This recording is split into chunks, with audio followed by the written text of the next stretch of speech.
So, Adam, I just now realized that it's very rarely just me and you. I don't really know what we should talk about. Yeah, I feel like anytime we've been alone together, we've sort of had some sort of task to occupy ourselves with. Like it's usually you and me at like the kitchen counter doing the dishes. I wash, you dry. We've been working on that Corvette in the garage downstairs. But no, right now, like, I mean, do you have anything you have to? Because I'm done with work. Yeah. You want to go fuck with Mike? I mean, I'm always down for that. What did you have in mind? I got a roll of duct tape from that subscription box that I signed up for. Duct tape of the month.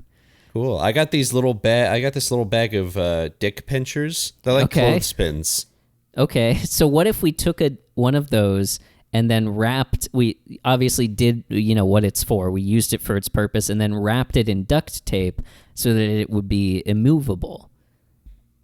Okay. I mean, that'd be good. Hey, guys, if you could just grab the desk back there, that'd be great. God. Don't forget, I paid for that TV too. The Hunks mini fridge. moving junk? You got some buds in there. Yeah. Those are some hunky buds. What's happening? You hired... Mike, why did you hire Hunks moving junk? Because I'm out. I'm out of here. What? We're done. Yeah, well, I'm moving out. You're quitting? What? Why? No, I'm not quitting. How am I going to quit? Guys, Alex just gave me the biggest promotion of my life to Hive's expert for Limbrook as allergist. A whole. Allergist, yeah, exactly. Yeah, that's what normal people You're would sort call of the Tony Fauci of Limbrook now. Correct. Yeah, I'm not like, quitting, but I can't live here with you guys. I can't work here with you guys. I'm getting the hell out of here. Why? What? Yeah. Why? We haven't even done what we were going to do to you yet. What about the Funko? So, first of all, you sold off my Funko Pops. All of them. That was that was about a year and a half ago or something. It was much more two recently different than polls. That.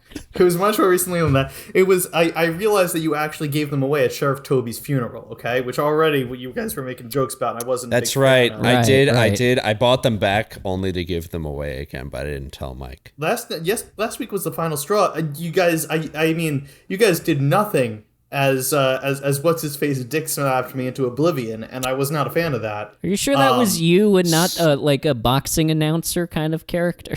I'm not 100% sure, but I know that I also got hit with it, and I'm not. You remember someone who sounds vaguely like you getting dick slapped? I'm pretty sure. Unfortunately, we can never know who that was because they didn't introduce themselves, and that's a shame.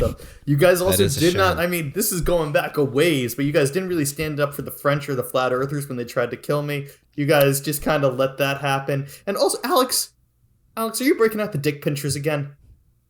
No. I see them in your hand. I'm not dealing with this abuse so constantly, and so I'm getting the hell out. I got a new place in Rockville Centre.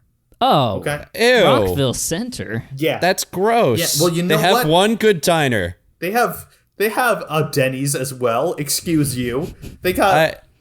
So one and a half good diners. They got a Burgerology, which isn't a diner, but it's still good. It's still tasty. I will give you that they have Burgerology and one good diner. Denny's doesn't count. I like their bowling alley. But aside from that, I mean, like, it's just like Diet Limbrook.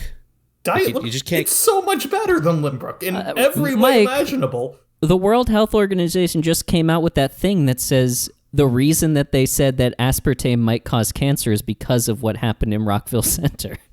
Yeah, do you want to investigate as to why? It's because Limbrookians started to invade Burgerology because they were jealous that Burgerology chose them for the location instead of Limbrook, and they started putting aspartame in the burgers. So I do think that there is a little bit of connection, you know? Burgerology, home of the sweet burger. Yeah, exactly. Mike, do you remember why the French and the Flat Earthers got so peeved at you? Yeah, because I was It's because you keep doing stuff like this. You know what the Limbrookians are going to do when they find out that you're going to be working from across the country? Nothing, because it takes them $18 to leave. So I'm going to get out. They're never going to come back. You can't afford to leave with the salary we pay you. That's another thing, by the way. That's another problem. You're so happy about your big promotion, and you don't have $18. I did give away almost all of the $40 that I get a year to Hunks with what was the Hunks moving junk? Mike, you saw the yard sign. You know, you pointed out every time we drive past in the Corvette that we're working on that's in the garage downstairs. That You're is like, true. oh, Hunks. You're like, slow down. Let me write down the number. Yeah, that's 100%. Yeah, how do we not see this coming? That is mostly because they do have some tasteful nipple, male nipple showing at that on that sign. Yeah, it's 3D, so yeah. Shit. Everything Wait, Mike. else is 2D. Just the nipples. it's like the Batman, Michael Keaton Batman costume. Correct. Mike, speaking of nipple. Or George Hello Clooney. and welcome, or George Clooney. Welcome back to Everybody Loves Raymond. I'm your mayor, Alex Shear of Lynbrook, New York. I'm joined with these two other people, Adam Rudy, the one who is not a traitor. Yes, that's me. I'm Adam Rudy. I'm in charge of the aforementioned toll to leave and enter Lynbrook. I have been hired by the Easy Pass Corporation to install Easy Pass and toll by mail systems. Excellent. And the other guy said enough already. Today's episode is Season 3, Episode 7, Moving Out. When Robert's insecurities about not having a place to bone his girlfriend arise, he decides to finally bite the bullet and move out of Frank Marie's place. But when Ray learns that Robert has moved in with another couple as old as his parents, he catches a strong feeling of deja vu. What a fun episode. We're going to talk all about it as we deal with this whole Mike moving out thing today. You know, it's going to be a real wacky adventure, so just stay tuned while we deal with this. Hey, that's mine. Don't take that one. Don't listen to him, Hank. I paid for that. That was his Christmas gift 2 years ago. And he didn't get me anything, so it's mine that family now. portrait-sized frame of all of Mike's loved ones and families is mine. Again, he didn't even replace the stock photo. I'm taking that with me. You. Oh, that's not your mom and your dad and your mom again. That's just a random family, just a random polyamorous family. No. That's my parents. But again, because I try to support all of my family members on $40 a year, they did have to take some. Your parents are stock photo models on stockflow.com. Yeah. Your whole family is the family that is in the stock photos in the store where you buy frames. That is correct. Yeah. Got it. Yeah. Speaking of, Mike, what did you think about this episode? Like, and are you gonna stay for the episode that we're doing, the podcast episode that we're doing? I mean, or do you got to get out? Like, do you have to drive the hunks home after this? Or yeah, that's correct. The hunks do not have a driver's license, so I am in charge of driving them to and from. They collectively do not have a driver's license. That is correct. I don't think they have a car either. It's pretty crazy how they literally do haul it, like they lift it over their heads. It's very impressive when they're moving like a sectional or something. But it's listen. They could straight up put on a show. But yeah, I mean, I'll do this right now. I'll answer some questions, and of course, I was in Lynbrook when the episode aired, so I did abide by the mandatory viewing rules, and I did see the episode, so I'm happy to talk with it. But I do got to go to my new place. But I suppose if you guys want to check out and see how much better I have it over there, that's cool too. All right, fuck off. Hey, I'll go. Alex is a little hurt right now, I think. I just feel like he doesn't feel like you appreciate everything that he's done for you. He gave you $40, the food, the beverages. Like, I think he's a little hurt. Alex, thank you for the food. You're welcome.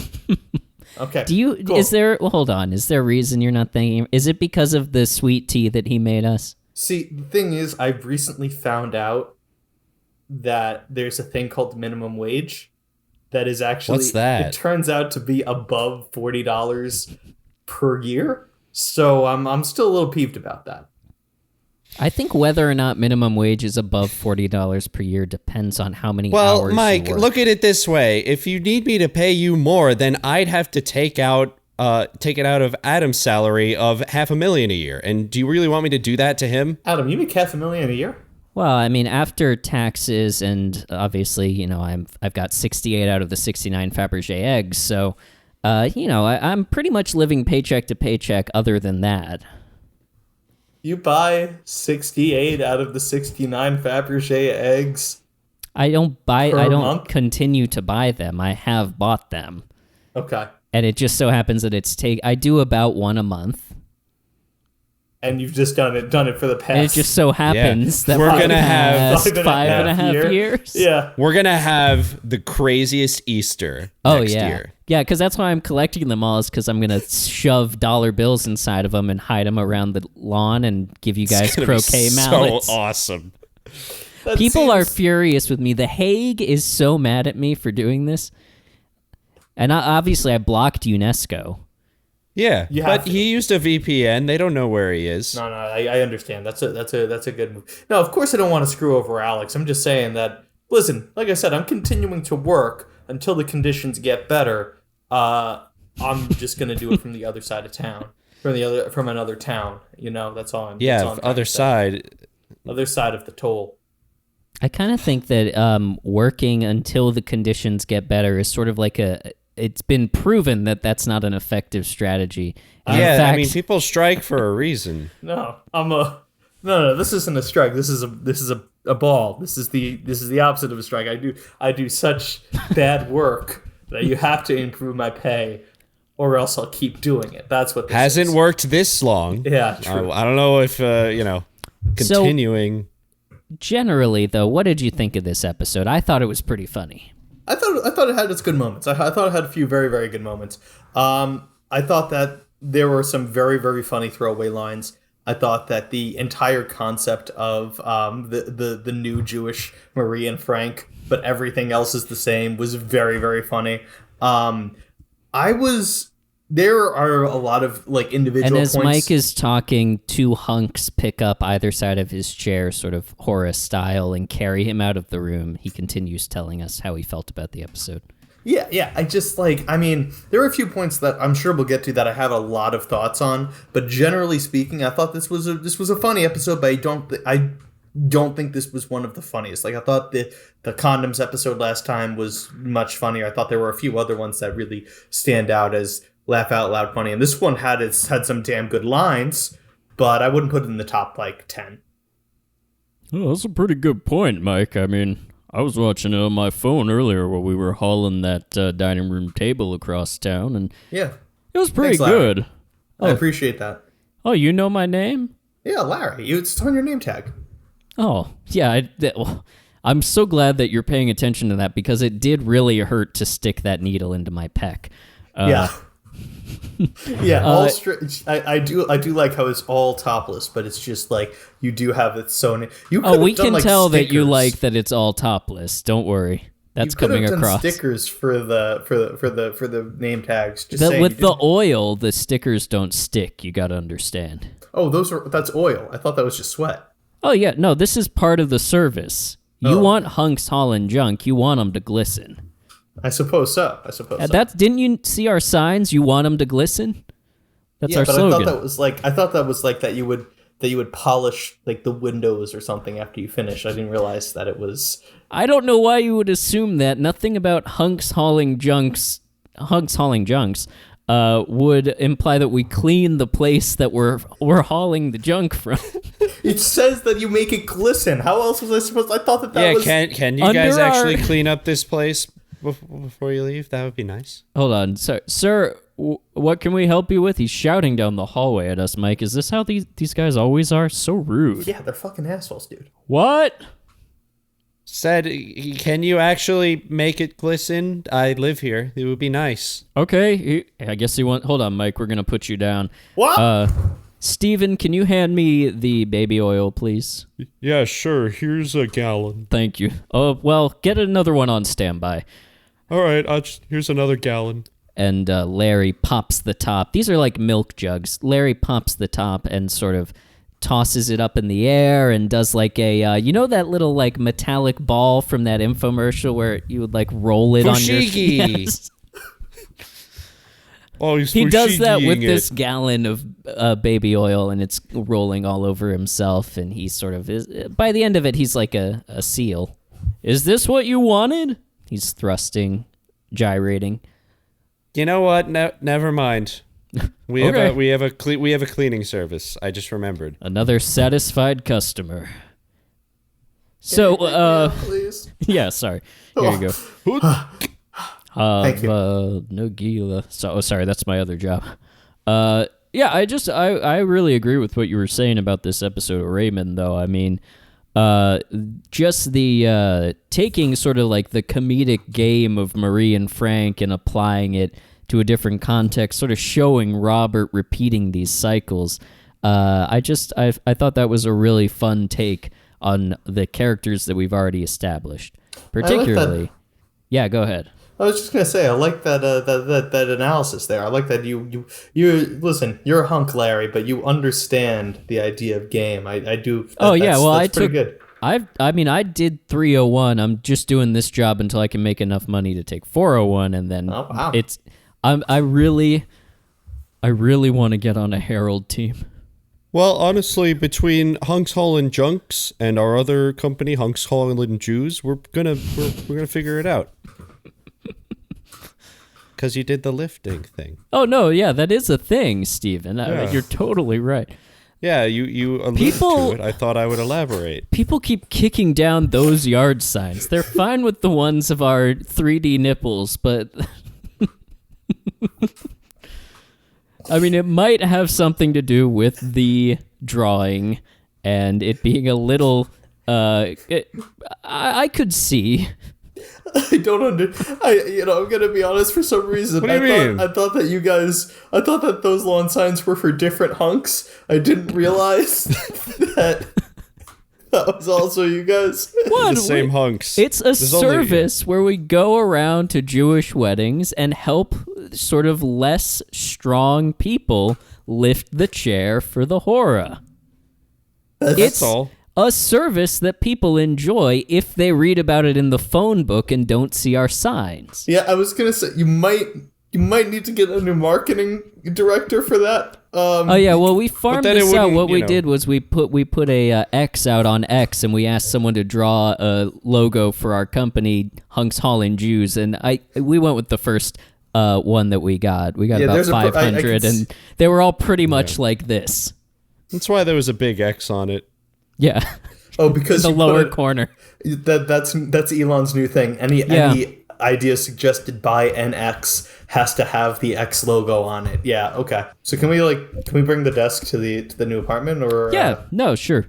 Do you want me to carry you in my papoose, or do you want to? You have a papoose. I would love that. Yeah. Absolutely. Oh, I'm a father. Oh. Yeah. I learn more about you every day, Larry. You're like a fully complete human being. I am a complete person. We could stay with me the whole time and never stop discovering things. This is fascinating. Here's my deal. I have 2 small businesses. I desperately want to be on a Herald team. I have a son, and that's just the half of it. Does I'm gonna suggest you might make more money if you doubled down on the small businesses and didn't just obsess over the Herald team. I don't really know if there's a lot of money in that, but it's tough. I mean, I am funneling most of my income to improv theaters around the greater New York area. Obviously, that's how they Magnet, UCB. I mean, I don't love long form improv. I really love short form improv. Oh, Whose Line? Like, whose line is it anyway? Okay, let's go, Mike. Rockville Centre, you say? Yeah. Just generally Rockville Centre. Hunks away! Honestly, Adam, I like all these guys coming in here and taking Mike away. I just don't even know. Wait, did he say he knew Wayne Brady? Wait! Whoa, Alex, come back. Alex tries to run out of the office and slips on the baby oil and sort of Mr. Magoo's his way through the town hall like he gets over to the... Well, that's going to leave a mark.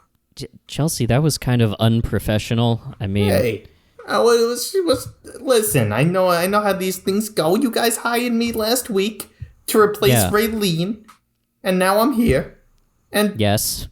Listen, I don't really care too much about this job, if I'm being completely honest with you. Well, honestly, I do. I respect that. I respect the moxie. I do. So, yeah, Alex, all the way down the hall, he respects it too. Alex is struggling to walk back up, but there's so much baby oil on the floor that he's sort of just walking in place. Alex, soft. grab onto something, get some leverage, sort of propel yourself. I would help, but actually I'm allergic to baby oil and also hunky men. That explains my husband giving me my right. Hey yo. Oh, hello, sir. I didn't see you there. 2 desks. When did we get 2 receptionists?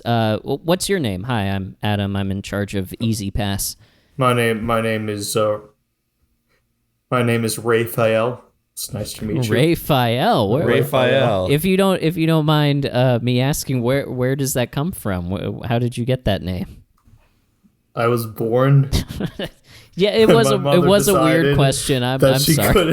That she liked the name Raphael. I don't know. I guess I'm wondering what the origin of that name is. Is that she likes cultural? The name Ralph. She liked the name Ray. Here I am. Okay, asked and answered. I feel like you and I are getting off to a bad start. Well, no, it's not actually you. It's that my wife went and just decided to two brand new bosses brought up the fact that I'm not a hunk because that would make her sick or something, which I don't love that. What? Okay, I'm here. Oh, hey, Alex. Adam, I see you've met Raphael. Yeah, I didn't realize we had hired 2 receptionists. Well, yeah, I kept realizing that they kept falling in love with one of the 3 of us, so I just decided to hire 2 married receptionists. That's true. Best decision you've ever made, sweetie. No risk. This is a real risk management strategy. Unless you're not one of those open marriage couples, right? We've talked about it, but I think that we decided that it's best for humanity if both of us just cancel each other out. I don't think we want to get out anywhere. Yeah, Can I ask what the risk to humanity is? Is it that you guys are too powerful, or that you're trying to cancel out a negative? It's a bit of both. Chelsea's hives are contagious, in fact. So anytime she sees a healthy man, anybody that Man. Well, she's going to be totally fine in this this building. I mean, because we are not healthy individuals. I agree. We hired a dedicated allergist for a reason. I mean, he's not qualified, but we legally had to do that. He is dedicated. Yes. I mean, he has so many of those tests where they put all of the allergens on your back, except he sort of tests them on himself first. So that's why he I don't know if you saw him when he went past. He kind of looked like a painter's palette. Is that covered by insurance? No, not in this town. No. Oh, damn. All right. Well, we'll just have to leave the hives a mystery. That's okay with me. Yeah, sorry about that. It's probably for the best. I had some follow-up questions. You're very interesting. Hey, did you happen to? I mean, obviously you did. It plays as the screensaver for all the computers in the building, but you saw the episode, right? Of course. Of Everybody Loves Raymond. Yeah, we did. Yeah. And as a couple, I think you would be good to answer this. Robert and Amy babysitting, and then sort of getting all hot and heavy. What did you think about that? I was surprised. I guess maybe it's just because they're a newer relationship. What about being in Ray's house got them all hot and bothered, Oh, phew. Have I you thought ever you been were in going to a ask them situation about like their that? sex life. Well, I just did. Have you ever been in a situation like that? To be clear. Have you ever had sex in Raymond's house? We haven't had sex in the house of someone named Raymond. It's actually one of the few names on our list of people whose houses we have not screwed in. To be clear, we have a lot of very weird sex. Not necessarily when we're babysitting for a brother or a sister though. That's a little bit strange. Oh, do you have nieces and nephews? Oh yeah, plenty. We have tons. We both come. Name all of them. Yeah, well, first of all, give us a number. How many is tons? Let's see. Well, we both come from families of 14. Okay. And every single person... That's 26 siblings. Got it. Every single one of them has at least 3 children. At least for Tommy. 3. Except for Tommy. Yeah. My brother Tommy's a priest. He decided not to go down that way. But everybody else. Okay, so 25 times 3. So we have 75 nieces and nephews. You really want us to list all those names? Yes. Yeah, and nobody's having trouble coming up with names today, so this should be easy. All right. And maybe we'll help you. We'll go because we do see your Christmas card list is sort of rolling off the table here. I guess big family. Yeah. We'll just each read 25 of the names. I really think that this episode might not be interesting if it's just listing off 25 of my nieces and nephews' names. If we go really fast, it'll just be a fun little goof, Sure. Fucking why not? All right. Let's go. And I think you two should alternate also. All right. Well, we'll go in alphabetical order, I suppose. Yeah, make this easier. We have Aaron, Abaca, Orantha. Shit. Well, one of those was a real name. So those are 3. Those are 3. Yeah, 72 to go. Those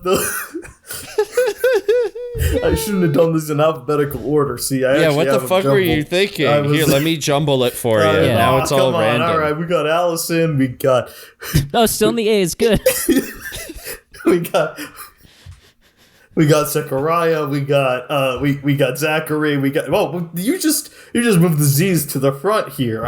All right. Anyway, we. Should I just keep? Can we? I believe we are at 69. Oh God! Nice. All right, Come we on, got Mike. Billy. We got Wagner. We got 67. Shohei. We got 66. We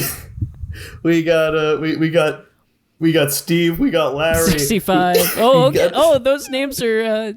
I think I saw that those are popular names today. Yeah, they are. We're on 64.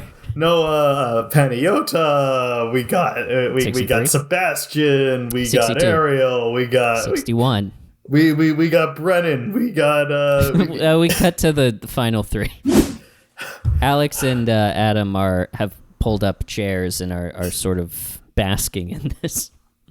They're drinking sweet tea.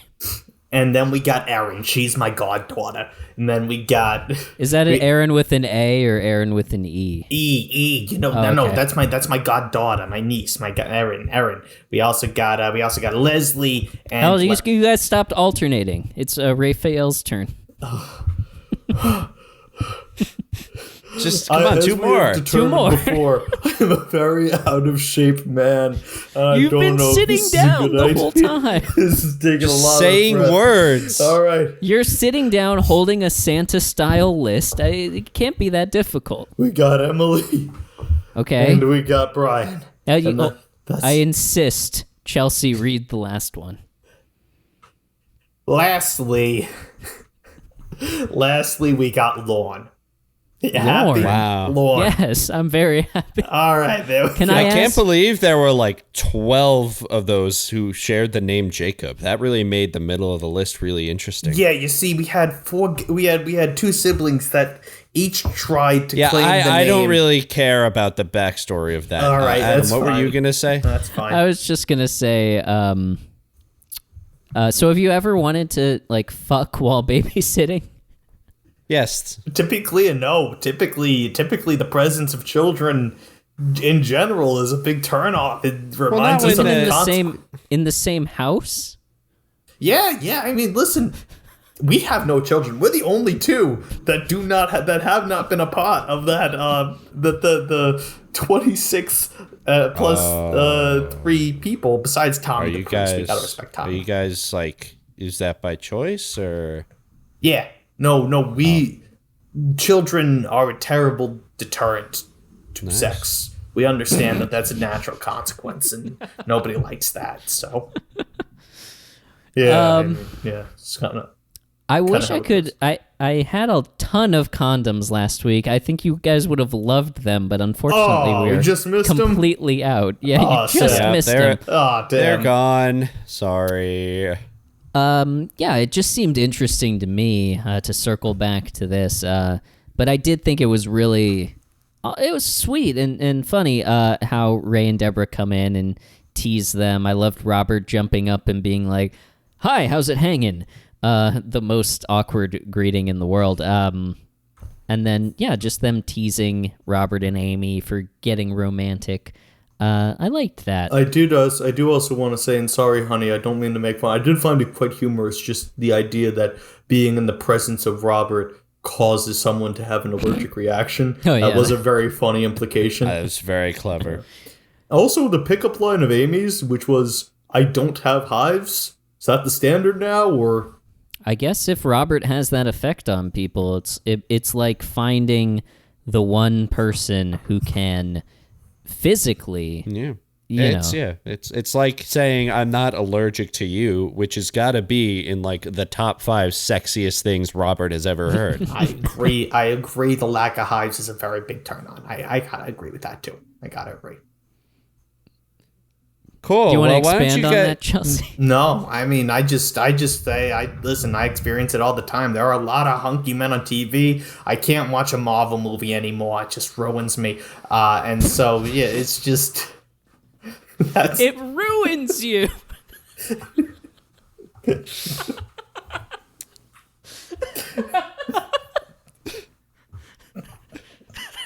is correct. What an image. Listen, it's a medical condition there, Adam. I don't understand what the problem is here. I'm laughing at you. I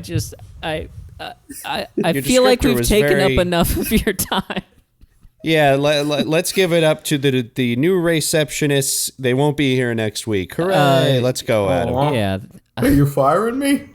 No, we're just not. Just got this job, man. No, we're just giving you your 6-day notice. Oh. All right, let's go. Yeah, it's severance. Alex, also, I just got for Robert. Oh yeah, I did too. I just got a text from Mike. He says his new place is ready, and he made a pot roast, which is quick. Ew. I guess the hunks brought it, and extension cord. Yeah, or he microwaved it, which I wouldn't put it past him. That you'd have to turn the microwave on its side and open it up from the top and then pour everything in. And then the microwave device it rotates churns, and stirs it. Yeah. It's honestly it's not inedible. It's like a 3 out of 10. It's it's interesting. His chili is pretty good. I'll give him that. Although we did have to throw out the microwave afterwards. It was completely stained. Yeah. But for our sake, I hope the microwave is built into the wall and he can't do that. Well, let's go. Yeah, let's hop on the as part of the let's get a plane ticket and fly over to Rockville Centre real quick. Well, hold on. In the spirit of my new job, I would really love it if we could take the Corvette out and zoom through that easy pass at 45 miles per hour. Could we do it just this one? Is it ready? It's ready, right? It is ready, and laws don't exist for the mayor, so we may as well, right? Diplomatic immunity, right? Yeah. You want to drive, or should we double steering wheel it? I think. Well, this Corvette special, the steering wheel was built into the exact middle of the car. Yeah, that's what I mean. You get the brakes, and I get the gas, and we your hand on 10, my hand on 2. And just so everyone's clear, so picture a car with the steering wheel in between the driver's and passenger seat. The brake is in front of the passenger seat, and the acceleration is in front of the driver's seat. The clutch is on the ceiling outside because it is manual. Yes, and there was no room for seat belts, but that's okay. All right, let's hit the road. Yeah, and when the airbag deploys, it protects no one. The airbag goes out. You see this monstrosity that exists. It looks like a normal car from the outside. In defiance of God and Henry Ford himself, cruising down about 20 miles over the speed limit, and you see cops thinking about putting on the headlights, and then notice the vanity plate, which is "Duh, Mayor." Yeah. And they turn off their lights and they sit back down. So anyway, Adam, I don't know if you noticed, but on the license plate, I spelled mayor all funky. Mm-hmm. I spelled it like the month followed by the opposite of and. It's going to confuse the lights. You're going to really have to pronounce it to get it. Right. As opposed to the way that it's normally spelled, yes, of course, which is like like somebody's slanting a pronoun that is referring to oneself to make it fit into a song and rhyme with knee, and the thing that you row a canoe with. Adam, I'm outside the car. We're here. Sorry, I was just poring over my thesaurus. Wow, this place looks. From the outside, we're all thinking it's Scooby-Doo Mansion. Mm-hmm. Yeah, it's no town hall. You see thunder clap. Yeah, bats. The door slowly creak open. Bats fly out, and Mike walks out, arms outstretched, crying out, "Welcome to mi casa!" Mike, this is honestly. Is this whole place yours? Yeah, it's bigger man. than I thought it would be. Yeah, you wouldn't believe it. The rent here is incredible. The frontier is incredible. The rent here is incredible. Sorry, I couldn't hear you over the bats. The frontier, which is also in the back. Yeah, the bats come free. Wouldn't you believe it? This is awesome. Wow, Oh, I believe it.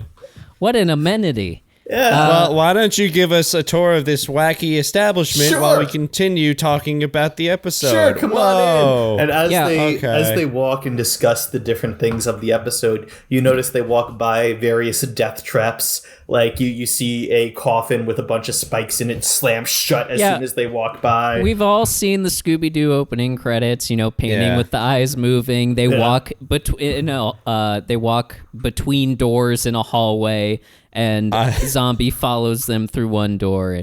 I also appreciate that you put us talking about the episode in the summary, so that way we don't actually have to do it. No, we will talk about the episode. Thanks for overlaying the reason 50% of the people listen to the show. No, we're going to do it. I just want to make sure we set the scene. So yeah, I'll be honest here. I thought that Ray did actually a pretty good job in this episode. I don't really think he was a jerk like he typically is. I think he did he did this pretty selflessly, pretty. I think he was looking out for Robert. I think basically exclusively he wanted Robert to move out. Yeah. Oh wait, duck, and you duck, and an axe just flies by. Sorry, continue. I wanted to just point out Ray being very empathetic in this in the scene where Marie and Frank are basically talking about all the ways they were listening in and being intrusive to Robert and Amy. I just love the detail of Marie to the, Robert being 39 years old or whatever, and still searching and smelling his jacket for cigarettes. Mm-hmm. A good mother checks, as she says. And then, Frank making fun of Amy for calling him Yogi, which is kind of sweet. It is. I would make fun of my friends for having that nickname. I'm not saying it's a bad nickname, but I would make fun of my friends if someone if a significant other called in front of me, then that would be a meme. Did they mention what he calls Amy? Is it Boo Boo or is it the Ranger? Whose name I don't recall. I don't know, because neither is really the appropriate analogy for a romantic relationship. Well, true, as far as the I know. The appropriate pairing is definitely Boo Boo. I think that Yogi and Boo Boo, I think that's the most. Maybe does he call her picnic basket? I would actually hope that's the real thing. That's Yogi's true love. Because you're right, Yogi and Boo Boo hopefully don't actually smash. Because much like the picnic basket, Yogi picks it up and eats it out. Jesus. I'm sorry. Yep. No, that's actually a really good analogy, Alex. Yeah. And speaking of that, also, I have something. Back to my normal series on strange eating habits. Oh, okay. As Ray walks in, Marie does the typical, "Hey, Ray, you hungry?" and brings him a plate. And the plate that he's eating on is the same design as the plate that everybody else is eating on. That's not what's weird. What's weird is that I'm pretty sure Ray's is a paper plate because there's a little bend in it. And there is not a bend in anything else. And I just want to point out that I think Marie gave Ray a paper plate, which is not weird because he came in late, but it's the same design as the plates in the actual thing, or at least it looked that way to me. So you're saying Marie is very particular? Yeah, and that the paper plates have to match up with the real plates? Something a little weird there. Was anybody else holding their plate up? Because maybe those were also paper plates. That's a good point. Which you wouldn't be able to tell if they as, were on the table. Also strikes me as weird. Marie doesn't seem to be the kind of person to serve paper plates for lunch. Hey, sometimes you can't deal. Sometimes you want to eat a paper plate. You think Marie has a dishwasher? No, Marie, hand wash or nothing. Yeah, she's just one of the doesn't people trust it. to hand wash and then use the dishwasher for drying, like as a drying rack. Yeah. Yeah. Makes sense. Yeah. Indeed. And also, she's so used to giving Ray food and then, like, take this back with you. Ray leaves. So maybe she makes him a paper plate and puts that away That's for when interesting. he inevitably comes over. Would be the justification, I would think, but who knows? It could be that they only I had agree with 3 Adam. prop plates and they needed one real quick and made one out of paper. That's also possible too. But yeah, I just noticed that and I thought it was a little bit strange. That is a good detail. Yeah. I also Thanks. You're welcome. I also, hey, listen, if you go, by the way, guys, if we're going to go to the kitchen, which is the next big thing, just follow me. It gets a little bit confusing. And you see top-down view, Mike walks in one door and the top right comes out the towards the bottom of the hallway. They do a little Benny Hill kind of. That's cute. Yeah. That's cute. Wow. It's like a Scooby-Doo. Yeah. That's cute. I've never seen that. I don't know how we got here, Mike, from this episode, but kitchen, it's cool. It's cute. Big kitchen, nice. A lot of cobwebs. Big sandwich, obviously. Are you like? Is that like a? Are you going for Guinness or like? Are you building the world's largest sandwich? Or are you planning on eating that? No. So you know how like in Everybody Loves Raymond, they in Marie's house they always have the big fork and the big spoon. Yeah. Yes. I thought the next logical jump was big sandwich. Okay. Fair enough. So, but how are you going to eat Would it? you eat with a fork and spoon? Of course. Yeah, but it's just got to be big enough for now. It's just got to highlight, that it's there, and yeah. Okay. How you gonna like? Is your like jaw gonna unhinge, and are you gonna cartoonishly like take a big chomp out of it? No, I was thinking of just taking little bites, like a lot of them. The other thing from that scene that stood out to me is, you have the whole, Ray kind of sort of heart to heart with Robert, and Robert realizes he's got to leave. And then as Marie realizes what Ray has done, I think this is the first time that we've ever seen Frank have such a direct, immediate response to listen to Marie. When he opens the door and Marie almost Godfather-like says, "Stop him," and Frank immediately bear hugs him. I thought that was like a change in character that felt like genuinely threatening. I was like, oh God, what did Ray awaken? Well, yeah, I'm sure Frank had like bear hugged plenty of men into submission in the war, and that was his move. activating some deep-seated thing in him. Marie's reaction to Robert moving out. I like Ray encouraging Robert to move out. Marie's reaction of guilting him into staying, and like really like almost like a Munchausen thing of like you can't leave, I need you, you need me sort of thing. And it's strong. You can see why it's been so difficult for Robert to leave. She's like, Robbie's the last thing I have left, which is such a manipulative thing to say to a child. And then I like Frank's, the contrast with Frank. He just doesn't want Robert to leave because then it will just be him and Marie, which is very in character for Frank, but also cruel. But also you sort of get it, having to go from, like, it's a real thing, like empty nesters. Like, they got way more time than most people get with their kids. But the prospect is arising that they might be empty nesters. Very true, very, very true.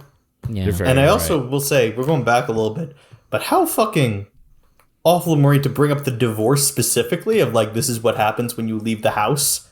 I just Honestly. like... Yeah, that's true. I was just like, damn, she's got him wrapped around it. She's got him like pinned down. Man. I mean, it ended up not working, so you got to give Robert some credit. Exclusively because of Ray, but yeah. And yeah, another line being not Frank saying, "I will say that Joni," referring to Robert's ex-wife, "I will say that Joni had a nice caboose," which is a weird thing to say about your ex-daughter-in-law. But yeah, it doesn't work on Robert, and he's walking out singing "I'm So Excited" by the Pointer Sisters. It's a real Saved by the Bell moment. I'm so excited. I'm so excited. I'm so. And he just scared. can't hide it. Yeah. That was a good scene. I liked that we saw all sorts of like emotional range in that scene. It's really good. Mike, the microwave's going off. Do you need to get that? Yeah. Actually, hold on a second. Just grab some bowls. I'll just pour right in. That'd be great. Okay. Wow, these bowls look a lot like skulls. Interesting. Yeah. It was just like hollowed out the top. Yeah, design choice. I don't know. It was look, the suit, like it's just gonna fall right out the bottom. Yeah. Mike, like this out of is the a question that I should have asked when you brought this up initially. Did this place come furnished, or was all this stuff in the town hall? No. The guy said literally like, "Hey, listen, you can bring your own stuff in, but like, you pay me this flat rate. It's all yours. Everything in the house is yours." That's pretty and nice. The guy that you're, I assume you're renting. Yeah. This isn't Old Man Withers, is it? Yeah, that's the guy. How'd you know? From the bus station? Yeah, from the bus station. We banished him from Limbrook. Yeah, Well, he works at the Rockville Centre bus station sweeping. Well, maybe you shouldn't have. Turns out that he made a great side business for real estate. So Turns out he's a property owner. Yeah, he could have been who would've paying us thunkin'? taxes the whole time. Yeah. Mike, he's a landlord. He is evil. I don't know. Listen. You guys can't just say that about an entire industry of people. Landlords work hard I don't know if I would call landlords an industry. collecting paychecks. You know, that's how it goes. Yeah, you know how many paper cuts they get counting all that money? Yeah. God, Yeah. imagine if landlords unionized. How terrible would that be? That would be really For bad. everyone else, yeah, we would all be fucked as a society. I Mike, give I him wanted some to. tips because he's such a good landlord. So You give him tips? I tip the landlord. You tip your landlord? Don't stop giving them ideas. It's just kind, you know. They got this spot. They're letting me live here. How much is the rent? How much is the rent is $435,000 a month, and Oh my God. So I tipped him 10%. I think that's fair. I think that's half as much as I tip a Starbucks barista. So that's pretty good. There's a lot wrong here, but you know what? Let's just move on. Eat. What is this? I've got my skull bowl. I've got my big spoon. Big spoon. I don't know if this is gonna fit in the skull. Yeah, but it's Raymond themed. Is this like a Raymond skull? Is this Raymond's skull? No, it's a Raymond big spoon. Okay. How does the skull factor in? That was just what Old Man Withers had in the house. So. Okay. Yeah. I guess they're not as big Raymond fans as we are in Limbrook. Yeah, that's true. Anyway, what is this? This is pot roast. Mike picks up the microwave and pours it into the bowl. Yeah, wow, a lot of splatter. Great. Yeah. So Okay. I mean, listen, the microwave is a little bit more powerful than I had realized, so the actual meat kind of got vaporized. But hey, I mean, the liquid is probably pretty good. The only way to describe this is brown juice. Yeah, that's correct. And it's bubbling and okay. And I have to eat this in front of you, right? Like in a movie when somebody serves something disgusting. I mean, I'm not looking at you that would be polite. Thank you for not looking at me while I'm directly addressing you. That would be polite. I don't know. Okay. I'm holding full-on hard eye contact with you as I find an angle for my big spoon to fit into the skull. I get a little bit of brown juice, and I slurp it down. Should I do it on mic? Let's see what it sounds like. Oh, God. So what you Mike, think? I need... Where's your bathroom? You're gonna go through. You're gonna head down the hall, go through the door on the left, then the door on the right, then the door on the left, then the door on the right, then the door on the then you're gonna do 3 doors on the right, go up the stairs, and you'll come out in the basement, and then it should be right in front of you. Okay, do I have to swing on that chandelier that we walked past when we came in? Yeah, that's the quicker option. Fuck. Yeah. Adam, you have to take the pot roast with you. If you don't eat more of it, your body is going to treat it like a poison. You have to accustom to it. Correct. I don't know if I want to, but I'll try. Do you want to die? I'm God willing. I make it past the chandelier, and there isn't a horrible. Let's just say, I know you were planning on repainting this place. I don't think this is the color you want. True. So let's hope you make it down there. By the way, watch out for the knight armor. That's been moving around every time I turn my back. I don't know what's going on with that one, but that might be the last one. Although, maybe not. Okay, I'll be right back. I'm going to carry this microwave to the bathroom and shit myself to death. Have fun. Cool. Maybe leave the microphone here. Okay. Well, that's going to be fun in editing later. Mm-hmm. Anyway, Mike, so this place is, it's nice. It's great. High ceilings. It's got a huge backyard. Yeah. You look through the windows. It's a cemetery. Have you noticed that? Is there anything that you don't like about the place? Or is it like... now that you mention it, they did not come with an in-ground pool. That's okay. Yeah. Hey, how you doing, Kevin? Mike, keep it down out here. I'm trying to sleep. I'm sorry, buddy. I'm sorry. It's like 3 p.m. Come on. Yeah, I know. Listen, Kevin works nights. I'm sorry, buddy. You want some pot roast? Oh, God, no. After what that did to me last night, I had to put new bolts in. That was crazy. Yeah, no kidding. How are we doing on brains? Brains? I think they're still in back order. I'm sorry. I had something in my... Brands. I'm still a little irregular from your pot roast. Oh, yeah. I got raisin variety in the cupboard over there. No straight brand, just raisin? Just raisin brand. Sorry, bud. I guess that's all they had at Costco. Mike, who's that? This is Kevin. Mike, can you get it for me? I need to bend my arms. And Yeah, give me a boost. Yeah, I'll pick you up. You share this place with him? Yeah. Yeah, I could never afford the $900,000 a month that this place actually cost. So I do the $435. He does the rest.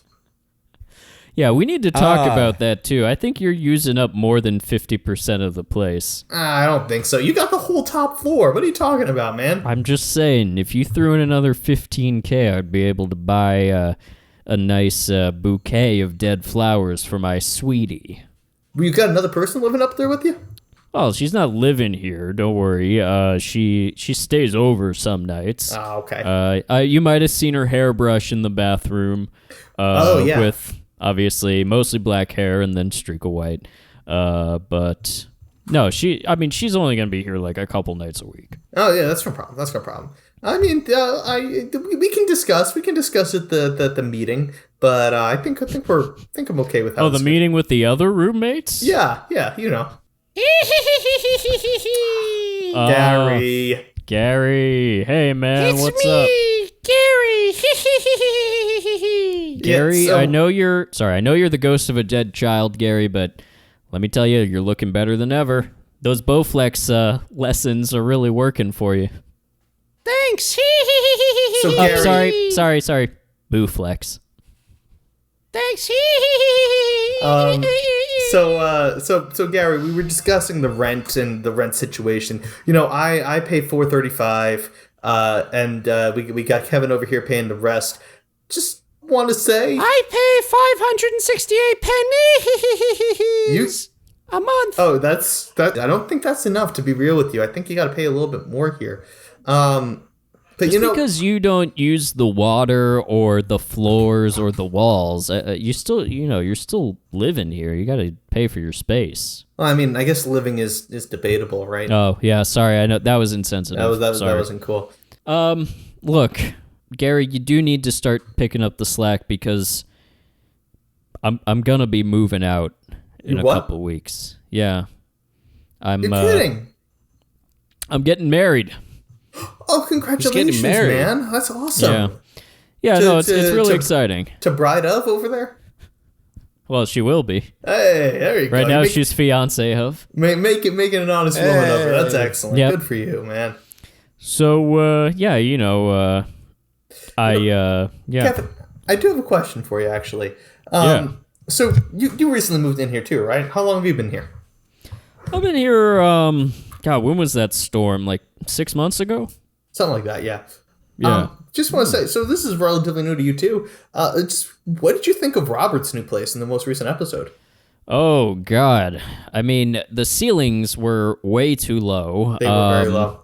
I love the rumbling. Great rumble. And the decor. I thought it's so fitting that Robert moves into an apartment where it looks not too dissimilar from his parents' living room. I really liked that aspect. I thought it was well set designed. I don't think any human would want to live there. I agree. I think the dog liked it there quite a lot, actually. I think Shamsky... Yeah, the dog really seemed to enjoy it. Like, I mean, Champsy doesn't need much. He needs a comfy sofa, and then he's fine. So he could live anywhere. Yeah.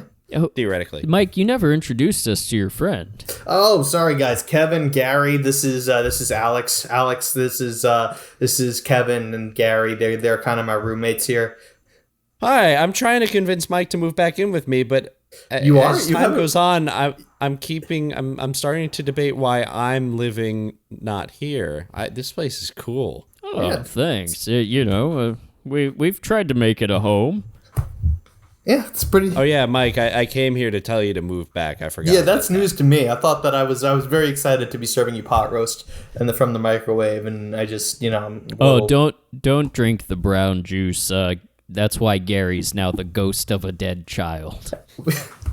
Listen, I didn't know it was going to have that reaction, okay? It's just the hives were more violent than I anticipated, and yeah, sorry about that. And to be fair, Gary was a Benjamin Button, so he had lived a full life. He did, yeah, he did. He was fine, but damn it. But also, I will say that I wasn't actually a fan of the decor. There was one piece of the decor that I've mentioned before that did bother me quite a bit, and that was the jersey. Oh yeah, you've been talking about this all day. It was the problem, dude. It was almost the jersey. Perfect. Yeah, okay. So if you go, we've seen this jersey in particular before, but in Robert's apartment, in the background, there's a framed jersey, framed number 24 jersey. Now, I was thinking immediately, and I think this is what the set designers were going for. Art Shamsky, who has been canonically established as Robert's favorite baseball player, he wore number 24. The problem was he played it for the Mets, and that's clearly a Yankees jersey, and Art Shamsky never played for the Yankees. It doesn't make any sense. So I was going through the list of the people that wore number 24 on the Yankees, and it's Robinson Cano, who hadn't played baseball yet at the time, so it's clearly not him. Ricky Henderson, who was a decent Yankees player, but he's mostly known as an Oakland A, and he played in the 80s, and all the other decorations are from the youth, so the 60s and the 70s, and Art Shamsky played in the 1969 World Series, so can't be, I really think that the set designers just fucked it up. They meant to get an Art Shamsky jersey and ordered a Yankees one instead of a Mets one, and it pisses me off. Yeah. Okay. We've told him we don't care, but he does he keeps talking about this. It's a sports show. Sports are a huge part of the show. How do you get the Yankees and the Mets mixed up? Everybody Loves Raymond It's not our-less. It's a family sitcom about. Yeah, but sports come up every single episode. It matters. It's a big part of their personality and their culture. And listen, if it's revealed later on that it wasn't a Ricky Henderson jersey the whole time. Were you gonna say it was an our-less jersey? I was gonna say it was an Art Shamsky jersey. I just got it mixed up. If it was revealed later on that and don't touch my Arliss jersey, by the way. I will listen. Your Arliss, you got to move that from the kitchen if you don't want me touching it. Okay, I got a lot of food preparation to go with, and I can't be dealing with that hanging up. Okay. Okay. You got to move. Well, I can't go back to the season 2 premiere of Arliss, which I was an extra in. So just keep your brown juice off my. All right, I'll do my best. I'll do my best. But, like, if it's revealed later on that that's a Ricky Henderson jersey, I'll take everything I said back. I just don't think that matches up with the character as we know it. Robert's a Mets fan, not a Yankees fan. Like, Ray kind of goes back and forth, but everything we know about Robert is that he's a Mets fan, if nothing, and it fits his character, actually, because Robert's a lovable loser, and so are the Mets. So, I mean, there's something there. I have a question, Mike. Yeah. What if that jersey wasn't Robert's, but it was meant to be the dad's, and Robert just hasn't had a chance to kind of like move in and stuff? Then why would the dad have a framed jersey from a player that played in the 1980s? He should have he's an older man. If it was but this is the 1990s. This is like 10 years ago. Like I would buy that if we were talking about a Joe DiMaggio jersey or a Mickey Mantle jersey. But I don't think Frank would own. Not Frank. Oh, who? Harry the guy Stipe. Robert moves into. Oh, the Stipes? Well, the guy Robert moves into, Harry Stipe. I previously ranted about this jersey on this podcast because it was in Robert's room in a previous episode. Oh, interesting. Yeah. Well, touche. Clearly that stayed with Alex. Yeah, I listened to you, Mike. And that's why I want you to move back in. I value your input. Did I do good? You didn't do a great job of proving your point, but I don't know, man. I mean, I'm sorry. Listen, Kevin, I interrupted you. Did you have any other thoughts about the room or the living situation as a whole? Not Frank, not Robert's living situation, but ours. No. I wanted to say, the hunks are going to be coming by in a little bit, and to move you out. Attila the hunk? Sorry? Oh no, Attila the hunk? Attila the hunk? Yeah. That's a competing yeah. moving company. Sorry, I thought you were referring to the other one. No, I went with Hunks All and Junk. I got, Mike recommended them when he moved in. They're pretty good. So I immediately moved out. Wow, they're busy today, but only has to go to one location. I mean, damn it. The thing is, Kevin, if you move out, I'm not going to be able to afford it. I'm barely scraping together the $435,000 a month as I am. I mean, like, Alex, could I have a raise? No. Wow. Gary, do you think you could start pulling your weight a little bit more, pay a little more money? Where'd he go? Gary? Oh, the problem is shit. he's a ghost. He turns invisible. He's probably doing ghost things, being in the TV. We hear other ghost thing. We hear a scream coming from the basement bathroom. Here, you know what? Kevin, why don't I help you with these boxes? Mike, maybe you want to go check on how Adam's doing. Washing my hands. How you doing, Adam? Oh my god, I thought I locked that. I heard a scream, and I thought you were in trouble. I was screaming, and it was bad, but it's over now, and I'm okay, and let's just say I'm quite light now. I can tell. You've clearly lost some weight, actually. That's I'm pretty emaciated. Mildly concerning, if I'm being honest. Well, brown juice. I'll do it to you. Why are you in the bathroom with me? We heard screaming, and I thought that you... Well, there's a few things. First of all, we heard screaming. Genuinely, we thought Gary had gotten to you. And second of all, you haven't met Gary. Gary's the ghost of a small child that lives in the house with me. He's kind of one of my third roommates. But oh, cool. I also found out that my other roommate's moving out, and Anthony style? Yeah, kind of Anthony style, except he's marrying somebody. So it's one of those good for him but not for me situations because I can't afford to pay the full rent. So I don't know what I'm gonna do. Oh, hey guys! Ooh, bathroom party. Oh wait, what do you? Oh, okay. Hey, Well, yeah, Kevin left, so. The bathroom is the nicest part of this house, Mike. It's beautiful. Marble everywhere, gold faucets. It's very impressive. It's got it's really nice. It's got bidets. It's got everything. Bidets. Yeah. Plural. So you poop with a friend. correct. One toilet, multiple bidets. Kevin left already? Yeah, the company moved in. You know how Kevin Stein is. You know he doesn't have too much stuff, so I was hoping took his stuff and they Kevin left. Stein. He called hunks moving Jews. I was just hoping I could say goodbye to him before he dipped, but I guess that's not it's not possible. All right. Well, you got his Instagram, right? Yeah. At real Kevin Steins. Yeah. Because Kevin was taken. Yeah. Mm-hmm. So hey, Mike, this place didn't work out, and you tried one place and it didn't work. So by the laws of failure, you should move back in with us. It's hard to find a flaw in that. And again, it's not like it's not like we live there. It's like we work there. So you should come back and work there. I mean, there is the apartment above the garage to the town hall that we built. That's true. I might just take advantage of that. Yeah, and it's like $10 cheaper rent than it is here. Yeah, and I can't argue with those savings, man. I mean, that's pretty good. That's pretty dang. I mean, the landlord is a little iffy, but tell me about him.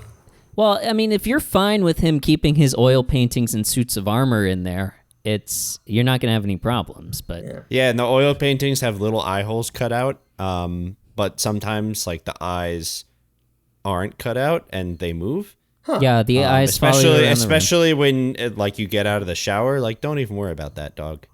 Okay, I won't. Don't worry about that dog or those meddling kids. I won't. I promise. Hey, that's our show.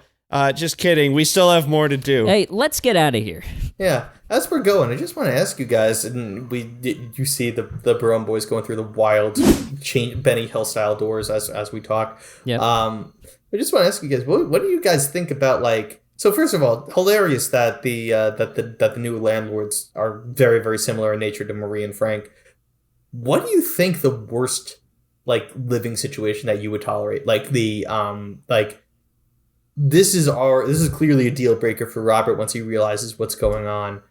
But I'm also thinking to myself, hey, not super independent, but there are way worse landlords out there. So I don't know. Right. What do you think of? Are you asking like the worst living situation for Robert?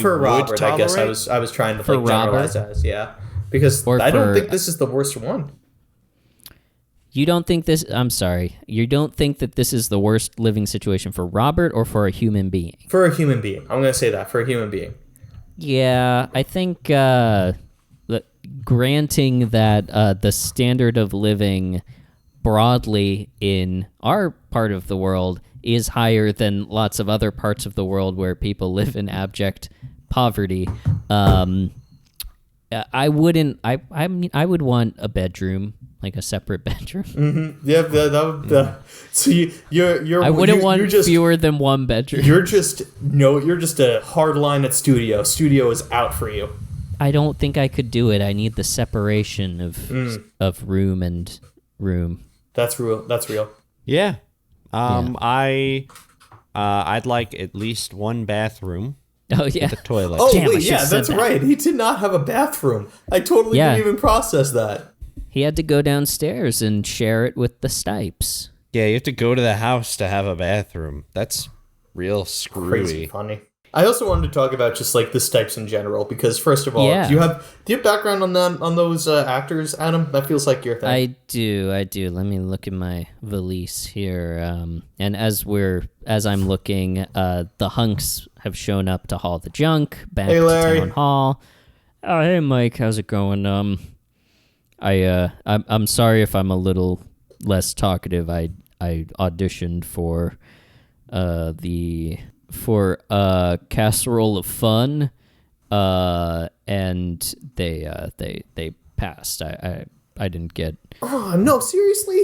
Yeah, I'm not gonna be performing. Dude, CLF is one of my favorites. Yeah. Well, life goes on, right? I mean, at least I've got my son. You know. do. Gary. Oh, I saw him. I left him here with Kevin, right? He's our babysitter. Yeah, But I remember. God, Kevin. he and his girlfriend fiance are always making out when I come home to. Kevin's gone. Kevin's moved out, as you know. Yeah. But they don't even let you join. No, they don't.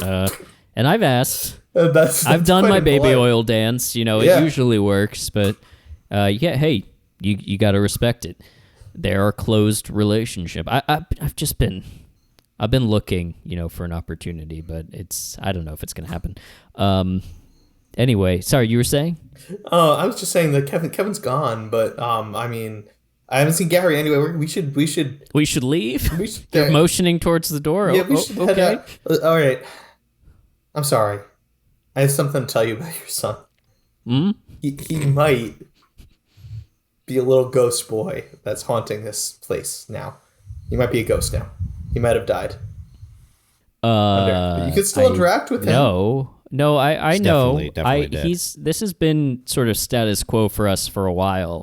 Okay. Don't worry. Good. Look, I'm not. I get this a lot. My son was dead before he came here. He's a Benjamin Button, so he lived a long, full life. How old are you, Larry? That your son lived a full 85-year-old life, and now you're taking care of his ghost. How old do you think I am? And before you answer, watch this peck dance. Yeah, that peck dance lowers it a few years. I'd put you at 32. Bingo. Exactly 32. I'm 32 years old. I adopted an old man Benjamin Button. And I work at Hunk's Haul and Junk. But I'm not on a Herald team. You live an ideal life, Kevin. I'm sorry. You'll get... My name is Larry. Fun doesn't know what they're missing. Sorry, Larry. My name is Larry. Sorry, Larry. It's been a long day for me. I told you earlier today. I contain multitudes. You do contain multitudes. You're gonna get on. You should audition for Bigfoot Believers. They have another one coming up next week. You should definitely jump on that. What theater is this? Is this the Chuckle Hut? Is this Paul's Improv Theater? Is this? Yeah. Don't tell me it's Geraldine's Improv Theater. It might be JIT. It might be GI. It might be Geraldine's JIT. Improv Theater. The JIT. Oh well, the JIT. The JIT. Yeah. Well, Lin-Manuel Miranda is an alumnus, so I guess it's pretty cool. Yeah, they got some star power. By the way, I love Hamilton still. I'm the one. It holds up. It doesn't become bad, but so you're still one of the people that requests my shot at karaoke night? You're one of those? Requests? Try Muscles In, and I do mean muscles. Oh, okay.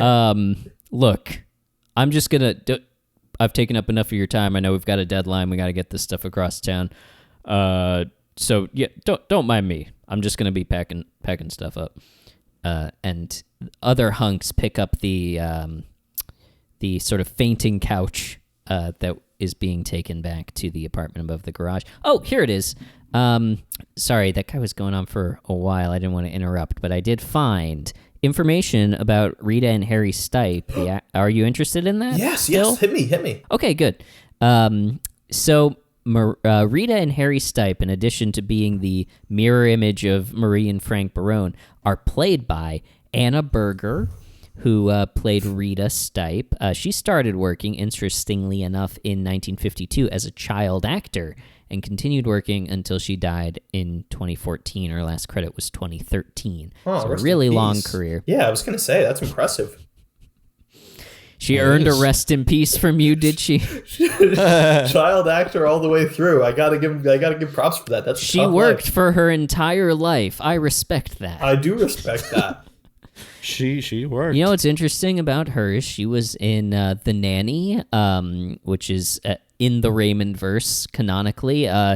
She was on an episode of ER, the medical drama ER, and she's done CSI and Law and Order, I think multiple versions of both of those. And most importantly, she was in the Adam Sandler movie You Don't Mess with the Zohan. Yo. Yeah. Yo, I indeed. believe she is one of the mature women who is getting railed by the Zohan in the She hair boinked the salon that he Zohan? works at. Yeah, boinked. You don't. God damn. You don't mess with the Zohan, but you do boink him. You can fuck the Zohan. You can boink the Zohan. Yeah, that was the working title of that movie. You can boink the Zohan. Yeah. Harry Stipe, David Byrd, will be in one more episode of this show, and that will be his last role. He, interestingly enough, was on ER, the medical drama, and E/R, the Elliot Gould sitcom that predates the ER, the medical drama. I did not know that there was a comedy show that took place in an Yes. emergency room. I don't think it took place in an emergency room, but revolved around the life of an emergency room doctor. But I don't know. I've never seen it. What I have seen is Seinfeld and many of the other sitcoms that David Byrd has been in. Interesting fact, he played a judge 10 times. Wow. 10 judge roles. So if you want someone dealing with any kind of heavy decision making, you go to David Byrd. Yeah. Like, because, ER doctors saving people's lives, judges sentencing Deciding people for life. whether to- Yeah. Judge, he has played judge, possibly jury, I'd have to look, definitely executioner. And the other interesting fact about him was he was in a movie called Lawnmower Man 2 Beyond Cyberspace. That is David Byrd and Anna Berger. What is the Rotten Tomatoes reviews for Lawnmower 2? Lawnmower 2 is a different movie. Oh, sorry. What was the name of this one? This was Lawnmower Man 2. Lawnmower Man 2, sorry. Beyond Cyberspace. What is the reviews on Lawnmower Man 2 Beyond the Cyberspace? We need more Lawnmower Man. Just based on the title and the synopsis, Job exists as a malevolent consciousness in virtual reality and His name is Job? Jobe, and seeks to discover the technology to hack into all the world's computers. Job contacts Peter, who had been a friend during his corporeal existence, to assist him, but the young man realizes Job's evil intent. Peter calls on Benjamin, a brilliant computer engineer, to help thwart Job's scheme for world domination, and a battle rages throughout cyberspace and in the real world. Based on that, what do you think the Rotten Tomatoes score is? 30%. I don't think that's a good movie premise. 30% is I'm going for. Alex, what are you guessing? I'm gonna guess 31. I'm gonna be a dick. You're gonna Prices Right this shit. Rotten Tomatoes it can be very generous. I will say that. Like, there have been some garbage movies that got like a 53%. So all right, I'll stick with the 30. But yeah, like that's yeah. What did it get? Yeah, this is not one of those movies. It got 10% from the critics and Victory! 12%. No, you went over. Price is Right. Damn. And 12% from the audience. Oh, from geez. 5,000 plus ratings. 5,000 ratings and 12% of people liked it. That's awful. Yes. I mean, that would fill a room. Man. 12% of people? 12% of 5,000? I suppose. That's like 500 something. Yeah, you're right. Yeah. So good movie. I think we got to do a Baroness of Lawnmower Man 2. I'd do it. Jinx. Other fun facts about the Stipes. Well, I guess not fun facts, and these are about the characters that I wrote down. Rita loves cops. She backs the blue, of course. Harry Stipe, sort of recognizing Ray. Let's talk about that moment. Yes, that was a fun moment. Just more trauma for Robert's trauma pile there. Harry Stipe recognizing Ray, and the tide, because they loved Robert up until the point that he recognizes Ray, and Ray is a sports writer. He's semi-famous. I guess he's locally famous, and I guess if you met him, is he really that magnetic a personality that you would be like, oh, Ray, I'm so starstruck?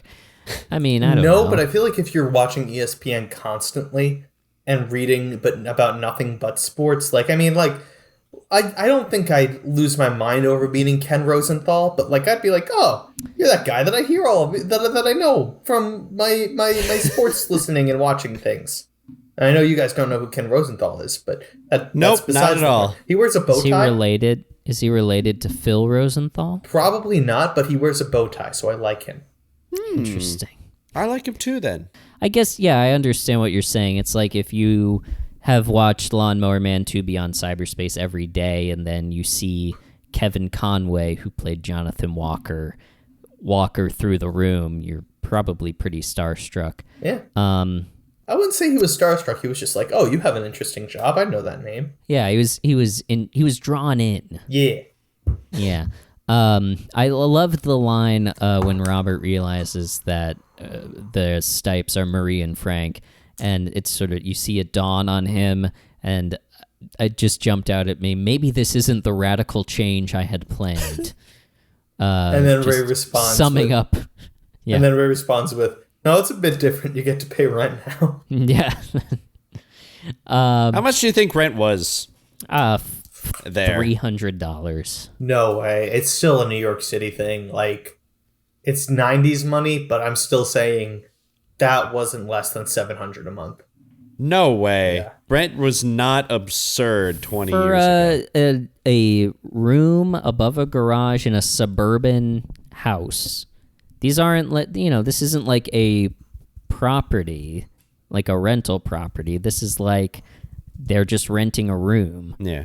I feel the average New York City apartment was $619 a month in 1996. And $619 in 1996 equates to, I'm going to guess like 800 now? 619 to 2023 is $1,200. Wow. That's actually already inflation adjusted. Oh, that is? Wait, yes. Oh, wow. The inflation-adjusted median asking rent for all vacant available units in New York City declined by 8% from $673 in 1993 to $619 in 1996. So rent was very affordable until the very recent last 20 years. Rent's always kind of been like a pretty reasonable thing. I did the inflation the other way, and $619 is $320. So I invite you. You might not have been far off. Screw off. Yeah, you weren't far off. I nailed it. Although technically I went over, and Price is Right. Price is Right rules, so nobody got any money. Yeah. Bob Barker, by the way, since he quit that show, I think he's one of the hunks. I see him out there hauling junks. He put on junks. A lot of muscle. I got to give Bob Barker credit. He really bulked up after he left. He's lean, but he's strong, I'm going to Google to see if Bob Barker's alive to make sure this isn't in. This is a famous misconception. Everybody thinks Bob Barker is dead until they Google Bob Barker alive and they find out that he's still alive. He's kicking at the age of 99. Oh my God. Satan is like, come on down, and he's like, not yet. He's going to hell. He's going to. He made a game out of capitalism. He made it too normalized. He's going to hell.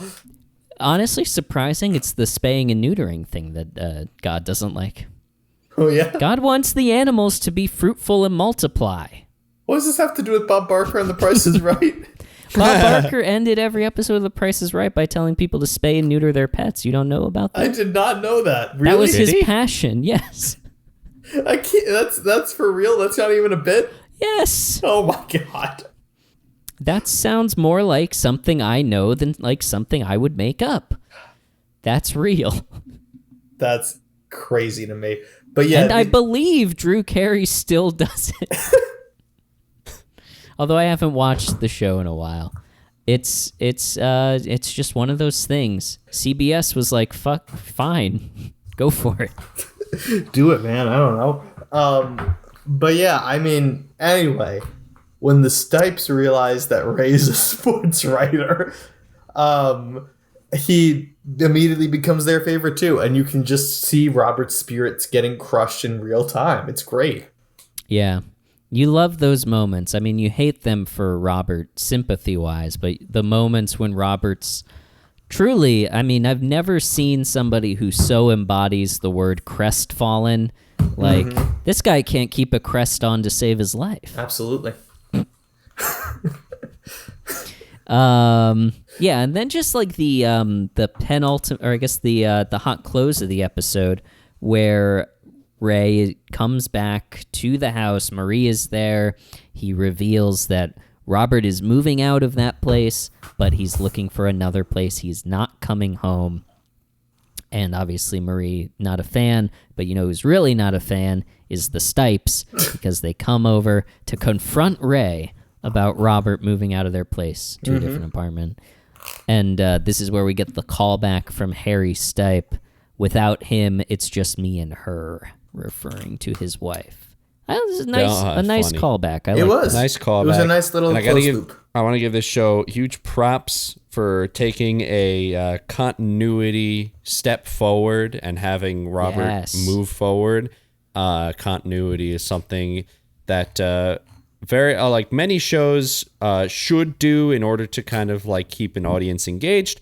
Mike, help me with these boxes so that we can reestablish the status quo for next week. Yeah, no problem. You would hate to see a show where somebody says that they're moving out and then at the end of the episode they just move back into where they were before. Yeah. But anyway, let's I feel like you just wasted like 2 hours of your life. Larry, can you hit the buzzer down there so we can get into the building, please? Sure, no problem. Bzz, bzz, bzz, bzz. Who's ringing? Oh, you're still here. You gave me a 6 days notice. This hasn't been It 6 hasn't? days.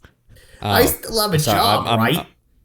I'm all over the place. I felt like we were in that building for a while. Hi, this is... you're good. You're good. This is Larry. I'm with Hunks Moving Junk. We need to come up to put some furniture up. Is that all right? Yeah, okay. Wait, the hunks are back? Oh, God. Yeah. Just let him in. You hear hives popping up all over Chelsea's body as she hits the buzzer. Don't worry. Eventually, one of those hives will hit the open buzzer. The door There it swings goes. open. Yep. Yeah, Okay. there it is. All right, coming on up here. Larry sees Raphael and Chelsea, and his heart starts beating under his prodigious pecs, and he pops out a little like, what are those, like a Kool-Aid jammer? Is that what that is? Of baby oil? Yeah, you know what I'm talking about? Yeah. Yeah, I got you now. I got Little you. Kool-Aid jammer of baby oil, and he touches himself up, and he puts the armoire, that's the word. He puts the armoire down that he's carrying, and he sort of saunters over and Hey, I wanted to thank you for letting us in. You know, we're going to be coming in and out a little bit, and I know that probably makes your job a lot harder. So thanks. Chelsea's face is just straight up one big red blemish at this point. Yeah, you could say that. Could you step about 40 feet away? That would be really helpful. What if I just sort of step over to the side here and say hello to this nice looking gentleman, if you don't mind.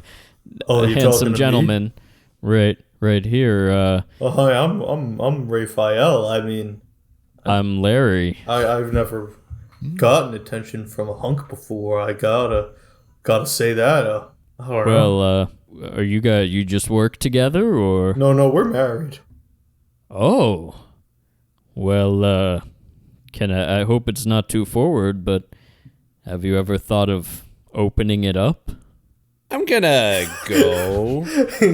Yeah, we gotta like move some shit in here. Yeah. Well, luckily it's all greased up now, so let's just push the furniture down the hall, and oh wow, they're getting right onto it. Wow. Okay, so the hives I think are you don't want to touch. No. I think they're, I fired them as a bit, but now they actually should. They be actually let should go. be. Yeah, I agree. This is not appropriate it's work not behavior. professional. Also, they're asking, Let's not hire this moving company again. I'm not going to tell you how it's hanging. Leave me alone. Okay, let's just get in here and lock the door. do we have anything else Wow. to discuss about the episode? Because I think that I just after all this moving, I'm kind of tired. Yeah, it's been quite I mean, you did, yes, literally move back and forth between two towns in one day. Yeah. Yeah, as far as like the rest of town is concerned, we may as well have taken the day off. Like we did nothing to help them today, but that's okay. I paid $36 in tolls. That's most of my annual salary. Yeah, and look, all of that's just now on my desk. Like the tolls just come straight here. That's how Easy Pass works. Did you notice? Yeah. Yeah. No cash, baby. Any other circles to close? I wanted to raise a couple of things that I took note of. Ray comes in, he says, "Hey, Snuggle Pants," to Deborah, and he says that interview with, or he thinks to Deborah, and he says that interview with Ewing went long. Mike, who?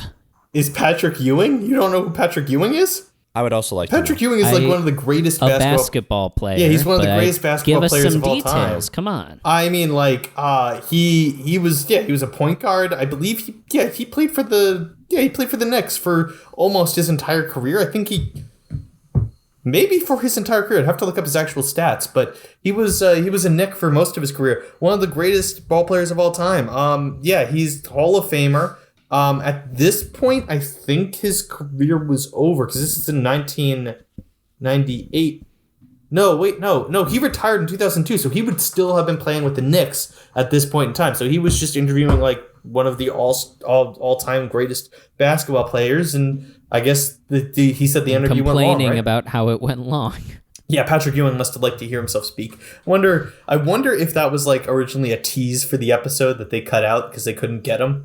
For the actual episode, they were planning a Patrick Ewing cold open, right? Because they had Kareem style. They had Barry Bonds. They had all these Kareem Abdul-Jabbar, but just never got Ewing on.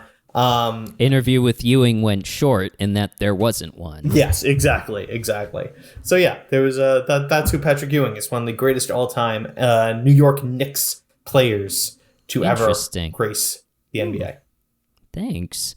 And I did want to touch on, just before we get to the barometer, the rest of that scene of one of the more like insidious, like terrifying Marie episodes we've seen. True. Where he sits down at the table, he believes he's talking to Deborah, and he begins to get a massage and discovers almost too late that it's Marie. Yeah, he goes in for the kiss. I know. And that's a little much. And then the line that follows, I believe, is, "Oh God, now the dreams are going to start again," which is a whole other ball of wax, but it's very funny line. Very, very funny line. It is a boundary crossed, certainly. Yeah. I feel like they really amped up Marie's whole thing this episode. Yeah. And why not? This is, to her, a cataclysm. Yeah.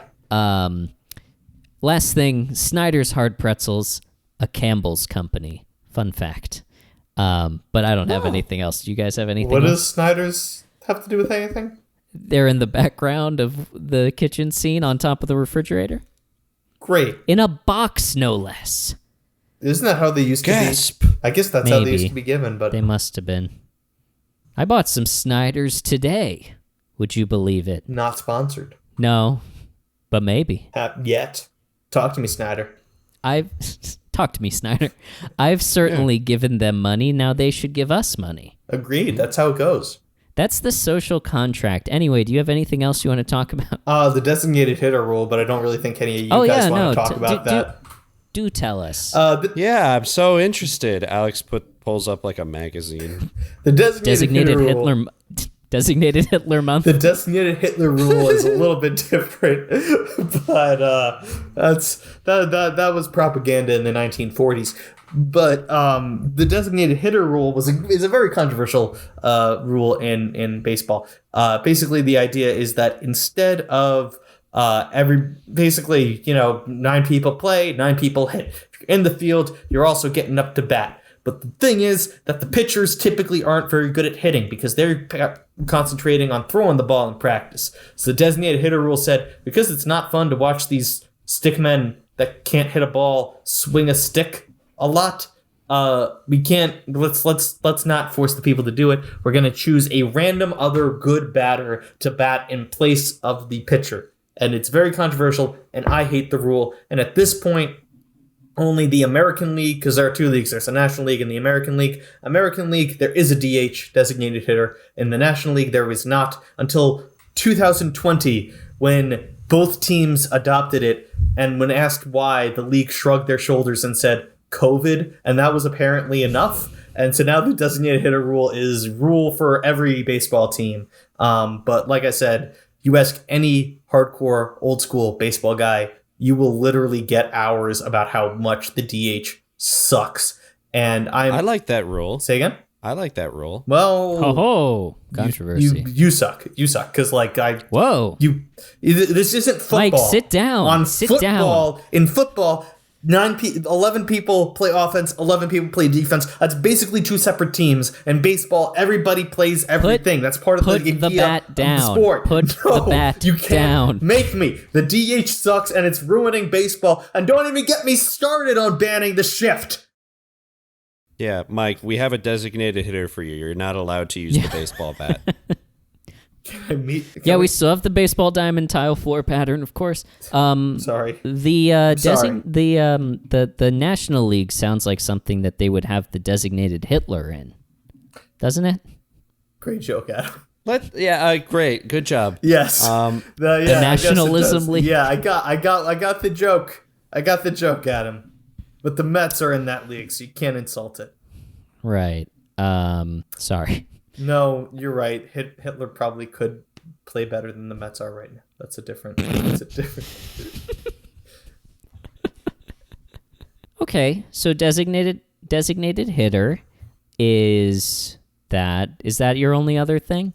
Yeah, I hit on pretty much everything else I had. Cool. Alex?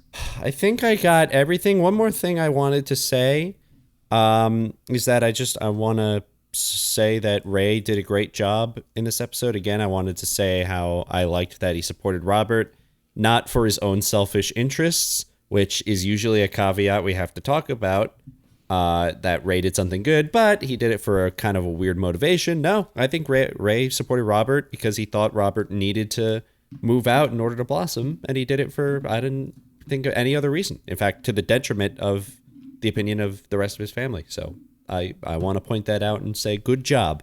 Yeah. And now we can, yeah.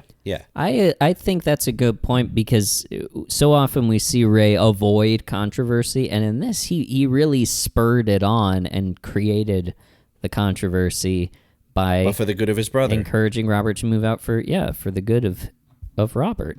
So on the topic of Ray's performance in this episode, I mean, we should turn our attention to the classic barometer, don't you think? We sure should, absolutely. Yeah, let's turn our attention to the classic barometer. Let me just take it out of my valise here and...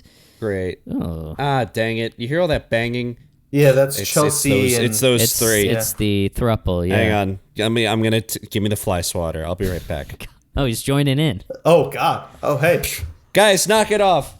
Oh, no. Help. No, I'm a part of it now. Help! Oh, but he's enjoying it. He's got a big smile on his face. Yeah, he's oiling up. God, it's like watching seals feeding. You know. Well, who's going to be the third? All over. Yeah, it's like a feeding frenzy. Who's going to be the third barometer guy? I mean, I don't know. I mean, on the window behind you, you hear a knock. Oh, hey. Oh. Let me undo the latch here and push up. Hello? Hello? Hey there, fellas. I heard you needed someone to come in. Who the fuck are you? Is this guy? Hello? I go by many names, but my main name is Pasta Man. Can you tell us a little bit about yourself, Pasta Man? I don't eat pasta, and I talk like this. I talk like this for no apparent reason. How did you get your nickname? I'm sorry. Is it a nickname, A, and B, how did you get it? It is not a nickname. I received it from my mother, who was inseminated through a piece of pasta uncooked. So, I mean, the obvious one is penne, but is that why? I don't think that's the follow-up question we need there, Adam. I don't really think that that's the pressing argument that we would like to know of. It's the only follow-up question that makes sense. Rigatoni? No, I want to know or more is it about a surprising I don't one? want to know about his conception. That's not the main thing of concern. Are you kidding me? Pasta It's Man. the widest Why are you on the hollowest windowsill? pasta. I was looking at birds, and then one was at the window, so I climbed up to get a better look, and it flew away. Why, are you a big bird watcher? Is that your thing? Not really. I was just bored. Oh, do you work? Do you have a job? How do you fill your days? My name is Pasta Man. I go around town doing this, and people give me money. Oh, so you're like this is like performance art. You're like a street performer. What are you talking about? It just So seems let's get back to the barometer. Oh, so you came in to do the barometer. You were just like that. Oh, looks you like heard my us talking about? Yeah. Well, those windows are only quarter glazed, so they're pretty thin. And that one over there, it is broken. Oh yeah. So I could hear you. Oh yeah. That's the one I didn't realize it was open. I just thought it was really clean. I thought the hunks had, Made had it clean. done what we asked them. Made it listen. Yeah. Went above and beyond. All Okay, right. Pasta Man. I mean, I can't promise that I'm not going to have any more follow-up questions about you and your life, but you can participate in the... We legally can't do it without 3 people. So I guess we should turn our attention to the classic barometer, which is a scale from 1 to 10 on which we rate Ray's performance as a husband, brother, son, father, real estate broker, an all-around guy. 10 being the great dads of sitcom history, your Uncle Phil's, Danny Tanner, Carl Winslow. Mike, give me another one. Another good one. I'm gonna go with the grandpa from Ben 10.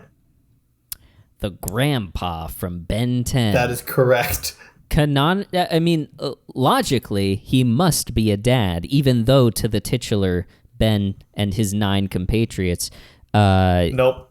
is a grandfather. Well, to be clear, Ben 10 is one guy that can turn into 10 different aliens, hence the name Ben 10. Is the 10 inclusive of Ben, meaning he can turn into 11 forms total, or is it 9 additional forms? No, I guess if you include Ben himself in his human form, he can occupy the space of 11 separate beings. Actually, technically 12 because Ghost Freak was a whole thing. But anyway, that's a different story. But anyway, it's Ben 10, and one of them is a grandson. Ben is the grandson. There's the grandpa that leads them. He has a cousin named Gwen. But Ben is one dude that can shapeshift into 10 different aliens. I love that. Have you never seen the show? No, I love that shirt that you got that says I'm a grandson.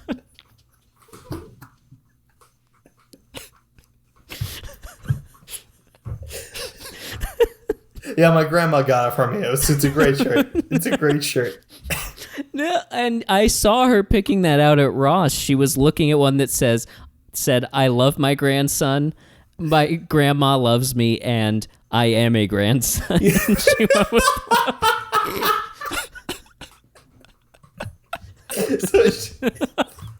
the one that is just a statement of fact with no judgment on it. Correct. One being the bad men of television history, Walter White, Don Draper, and Pasta Man. Can you give me another one? What about from the titular series of Family Guy, Peter Griffin? Sure, yeah. I would say sucks. that is a bad guy. But you got to give him this. He is a grandson. So, Mike, where is Ray coming in for you on this episode, Season 3, Episode 7, Moving Out? I'm going to be honest. I think Ray did phenomenal. I mean, there was this... He acted completely selflessly. He encouraged his brother to get out, not because he wanted to screw over his mom or anything like that. He wanted it just because that's what his brother needed. And not only that, he only ever really acted with a semi-selfish thought one time. And that's when he was trying to help out his wife. And I can't make an argument against trying to help out your wife. So I'm going to give Ray a 9 for this episode. I think he was phenomenal. Good brotherly moments. we didn't even touch on the heartwarming moment in Robert's apartment where, Robert gives his life plan and he starts falling apart. But like Ray handles that moment perfectly, that moment of emotional vulnerability with like ease. Yeah, I'm giving him, I think that's the highest rating I've ever given him. So I'm giving him a 9 for this episode. Very nice. I think it might be. I agree. I think Ray, not only does he encourage Robert to go out on his own because he thinks that's a good thing for Robert, but he also tries to help Robert navigate the family dynamic. He tries to diffuse the conflict with Marie and Frank. Prior to that, before everything blows up, he does his cover when he's telling Robert, you got to move out, and Marie comes in. He switches topic immediately. The designated hitter is bad for baseball. I thought that showed that he cares about Robert through this whole experience. He's being a really good brother. He nearly has a romantic kiss with his mother, and he doesn't protest too much when the Stipes start to turn the spotlight on him. So I want to dock him just a little bit for that. I'm going to give him an 8. That's fair. I didn't consider docking him for his almost makeout session with his mother, but I guess that is a fair assessment. I call it the Oedipal point, and every time he violates that rule, I need to dock it. Fair. Pasta Man, now that you see how it works, how do you think Ray came in during this episode? Well, I can tell that there are many numbers that can be assigned to Raymond here. There's 1, Certainly. And then there's 2, and then there's 3, and then there's 4, and then there's 3.2, and then there's 5. But the number I'm going to give Ray during this episode of Everybody Loves Raymond is not 7. It's also not 8. It's also not 9. This reminds me 10? of Chelsea and Raphael naming their nieces and nephews. Sorry. It's also not 10. I didn't interrupt you when you were giving your description. Fair enough. I apologize. It's also not 11. It's only on a scale of 1 to 10 there, Pasta Man. It can't be 11. That's why it's not 11. 6 is the score I'm going to give Ray. Okay. 3 points because he is Italian. -1 points because I don't like his mom. Interesting. Plus 2 points because of the way he treats his brother. Plus 3 points because of the way Robert treats him. -1 point because that doesn't make any sense in regards to the rules of this rating. Put it all together, and that probably adds up to 6. I believe it. Are you Italian? No. You just a fan. Just a fan of Pasta Italians? Man Or? loves Italians. Okay, thank you. Okay, that makes sense. All right, well, that rounds out. Thank you, Pasta Man. I must leave. strange My people human need me. being. People? He jumps Oh, out he the window. flew out the window and turned into a farfalle. That's that the smell? butterfly one. What's that smell? Was Pasta Man here? You know Pasta Man? Shit! That guy owes me money. From why? You can't run, Pasta Man! Wow, he's soaring long through the story. sky on his Look at- farfalle wings. God damn it. As the door is open, and in the background we hear Chelsea sing. And then there's Alphonse and Alfred. Oh, she's only on the A's. We gotta hurry up, guys, or we're gonna be stuck in here all night. catch him Mike, later. what is the average? That brings us out to a 7.7 for Ray this Okay. episode. It still seems a little low, but you know what? Who am I to question Pasta Man's judgment? Seems low, but broadly right to me. I think we're all done. We can, stop down the equipment. We can. And Alfredo is. All right, I'm going to close Oh wait, that Pasta door. Man's joining in. Oh wow, talk about fettuccine. Mike. Also a grandson. Also a nieces. I closed the door. Mike, Alex, and I are gonna head on out, and sure. you're gonna feel the rumbling as we pull out of the garage in the Corvette. Yeah. Remember that from 2 hours ago? Yeah, that checks out. Alex, Yeah. I'm gonna drop you off, and then I'm gonna call an Uber driver to come handle the other half of the Come Corvette. drive with me. Yeah. And this is a thing that I'm doing that is really popular among the Uber drivers because it creates work for them. So they drop me off, and then we have one Uber driver who is not able to pilot the vehicle. So he needs to call another Uber driver, and so on and unto infinity until we need the car again. So, Mike, we're going to be leaving. It's called the Uber paradox. We're going to be leaving, and, you mind, like, locking up, mopping up, I can do sopping up. I can do that. Licking up. Yeah. I'm going to enjoy having my own spot. Thank you. Yeah. Yeah. Don't leave any sauce out or Pasta Man will come back. All right, everybody. Thank you for tuning in. Don't forget to subscribe to us on wherever you're listening to us. Leave a rate and review if you like us. Subscribe to the Baroness Zonus for more Barone Boys content. And thank you all for being loyal listeners. Yeah, and thanks to all of you for listening. And, of course, you can find us on Instagram and Threads at barone.zone. You can find us on Facebook at baronezone, facebook.com/baronezone. You can email us at raymond@postfund.org, and you can donate to the Baroness Zonus at postfund.org/donate. That is all the business, and we will be putting I'm a Grandson shirts in the store. Yeah, you know what? And I'm going to buy one. Awesome. I think that's the catchphrase that's going to take off. Sorry, Alex, go ahead. That's okay. No, it was funny. It's time for our classic sign-off. Join us again next week. Remember that we will be thinking of you, not in a creepy way, and that everybody loves Raymond. And we love you.